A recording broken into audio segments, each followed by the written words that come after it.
হজে যারা আমরা যেতে পারছি না, হজ তো বছর একবার হয়, কিন্তু আশ্চর্যের বিষয় হচ্ছে সারা বছর হজ করার ব্যবস্থা আল্লাহ তাআলা রাখছেন আমাদের জন্য। সারা বছর হজ আমরা করতে পারি। কিভাবে? হজের সওয়াব কামাই করতে পারি।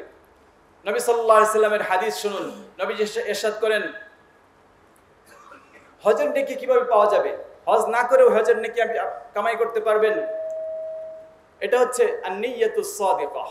প্রথমত যদি কারো নিয়ত সহি থাকে, কারো যদি নিয়ত সহি থাকে যে আমি হজ করব, সে যদি হজ করতে নাও পারে, যদি নিয়ত সহি থাকে আল্লাহ তাআলা তাকে হজের সওয়াব দিয়ে দেন। সুবহানাল্লাহ। নবীজি ইরশাদ করেছেন, মান সাআলাল্লাহ আশ-শাহাদাতা বিসিদকিন, কেউ যদি আল্লাহর কাছে আন্তরিকভাবে শহীদি মৃত্যু চায়, বাল্লাগাহুল্লাহু মানাজিলাশ শুহাদা ওয়া ইন মাতা আলা ফিরাশিহি, সে বিছানায় পড়ে মারা গেলেও আল্লাহ তাআলা তাকে শহীদের কাতারে উঠাবেন। সুবহানাল্লাহ। শহীদ কত কঠিন পরীক্ষা জিহাদের ময়দানে, সেটাই সে পেয়ে যাবে যদি মন থেকে সে শহীদ হতে চায়। যুদ্ধ করতে পারলো না, শাহাদাতের মর্যাদা পেয়ে যাবে। নবীজি তাবুক থেকে ফিরে আসছিলেন, তাবুক যুদ্ধ থেকে ফিরে আসছেন। ফিরে আসার সময় পথে বলছেন, ইন্না বিল মাদিনাতি আকওয়ামান, যে মদিনায় কিছু মানুষ রয়ে গিয়েছে, মা কাতাতুম ওয়াদিয়ান ওয়ালা সিরতুম মাসিরান ইল্লা কানু মাআকুম শারাকুকুম ফিল আজরি। কিছু মানুষ মদিনায় রয়ে গিয়েছে, তোমরা যে উপত্যকায় অতিক্রান্ত করছো, যেই পথে পাড়ি দিচ্ছ, সেই পথে তারাও তোমাদের সাথে আছে। হাবাসাহুমুল উযর, উযরের কারণে, অসুস্থতার কারণে তারা আসতে পারেনি। অর্থাৎ তোমরা এখানে এই গরমের মধ্যে জিহাদ করে যে সওয়াব কামাই করছো, তারা না এসেও সে সওয়াব পাচ্ছে। কিসের কারণে? উযরের কারণে। তারা যদি সুস্থ থাকতো তারা আসতো। এই নিয়তটা তার থাকার কারণে সেই ফজিলত থেকে বঞ্চিত হবে না। হজের মধ্যে এই বৈশিষ্ট্য আল্লাহ তাআলা রেখেছেন। কেউ যদি মন থেকে চায়, এরপরে কোনো কারণে যেতে পারলো না, সক্ষমতা হলো না, তাকে আল্লাহ তাআলা হাজের সওয়াব দিবেন। এই প্রথম কাজ হচ্ছে নিয়ত করা। নিয়ত করার সাথে সাথে তার সচেষ্ট থাকতে হবে, চেষ্টা করতে হবে। এরপর সে যদি নাও করতে পারে, সে হজের সওয়াব থেকে বঞ্চিত হবে না। আল্লাহ এত সহজ রেখেছেন। দ্বিতীয় যেটা, হজের সওয়াব কামাই করার জন্য নবী সাল্লাল্লাহু আলাইহি ওয়াসাল্লামের কাছে এক সাহাবী আসলেন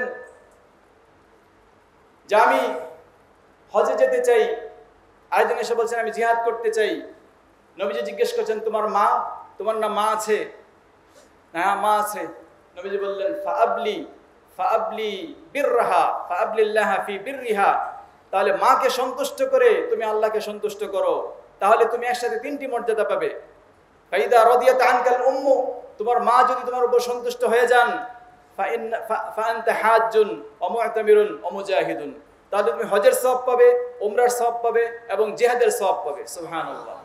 এইজন্য যার মা আছে তার আর হজের দরকার এই অর্থে নাই, মানে নেকি সে ঘরে ঘরে কামাইতে পারে, প্রতিদিন সে কামাতে পারে। এত বড় ফজিলত আল্লাহ তাআলা রেখেছেন মায়ের খেদমতের মধ্যে।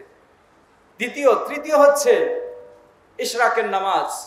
সহিহ হাদিস সবগুলি নবীজি ইরশাদ করেছেন, মান সাল্লাল ফাজরা ফি জামাআতিন, কেউ যদি ফজরের নামাজ জামাতে পড়ে, সুম্মা জালাসা ইয়াজকুরুল্লাহ, এরপরে সে যেখানে নামাজ পড়েছে সেখানেই বসে থাকলো, আল্লাহর জিকির করতে থাকলো, হাত্তা তাতলু আশ-শামস, সূর্য ওঠা পর্যন্ত, সুম্মা কামা ফারাকা রাকাতাইন, এরপর দাঁড়িয়ে মাত্র 2 রাকাত নামাজ পড়ে, কুতিবাত লাহু হাজ্জাতুন ওয়া উমরাতুন তাম্মাতুন তাম্মাতুন তাম্মাতুন। নবীজি 3 বার বলেছেন তার একটি হজ এবং একটি উমরার সওয়াব হবে।